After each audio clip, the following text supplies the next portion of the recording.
إلى الله أشكو ظلام القلوب وغدر الحبيب وجور القريب. فيا رب نور فؤادي ودربي إذا أظلمت بسوانا الدروب، وكن ربي ذخري وشدن أزري إذا ما داهتني إله الكروب. فأنت اعتمادي لدحر الأعادي إذا أشعلوا نار حرب شعوب.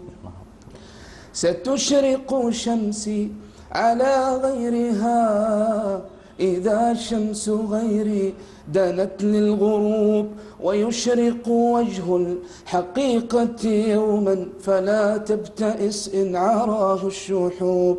إذا غاب أمرك عن معشر فليس علي أخي يغيب، وما بعت خلا وما خنت عهدا ولكن نفسا تعاف الكذوب.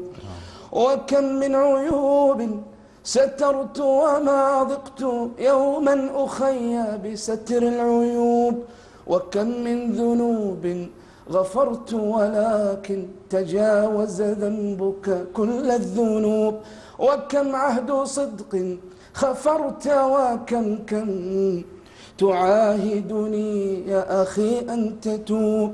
فلما تيقنت منك الصدود وأنك للود لا لن تؤوب، فلما تيقنت منك الصدود وأنك للود لا لن تؤوب، هجرتك نفسي وأرغمت نفسي ولو أن نفسي عليك تذوب. فيا خل لا تكثرن الجراح، جراح المودة تدمي القلوب.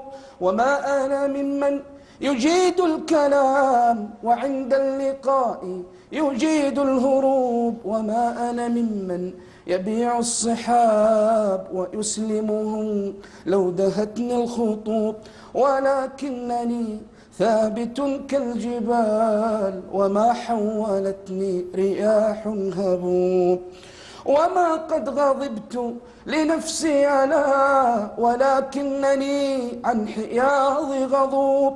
إذا هان حقك عند امرئ فخل الشمال له والجنوب. الله لا فض فوق والله يا شيخ مشعل.